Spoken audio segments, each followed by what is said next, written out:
L'idée du sacrifice est fondamentale dans le judaïsme, et pourtant, c'est une mitzvah que physiquement on ne peut pas faire aujourd'hui. Mais l'idée du sacrifice, le concept reste quand même éternel. Alors regardons un peu le premier passage de la paracha de Vaikra, Adam qui akriv mikem korban la Hashem mina behema ou mina bakar ou mina tson takrivu et korbanechem. Une personne qui sacrifiera de parmi vous un korban pour Hashem, que ce soit du bétail, du menu bétail, sacrifiez vos sacrifices. Il y a un peu de difficulté grammatique ici. Adam est au singulier.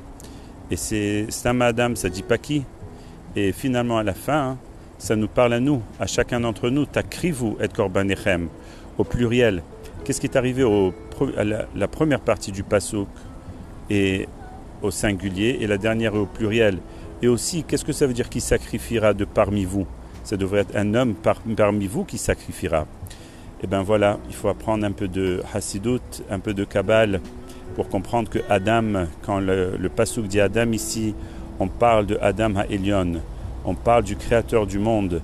Quand il se met en mode de créateur, alors dans la Kabbale on l'appelle Adam Ha'Elyon. Adam Ha'Elyon, Akadosh Baruch Hu, quand il s'investit dans ce monde, c'est pour lui un petit peu un sacrifice, parce qu'il veut ce monde, il veut un monde physique, il veut un monde où on a le choix de l'écouter ou pas, et il fait ça pour nous. Et c'est pour ça qu'à la fin du pasuk, ça nous dit de cette même façon, tu veux être connecté à Hachem, ça va être à toi aussi de faire un sacrifice. Takrivu et korbanechem. Alors on s'attend de chacun d'entre nous de faire un petit sacrifice. Qu'est-ce que ça veut dire un sacrifice?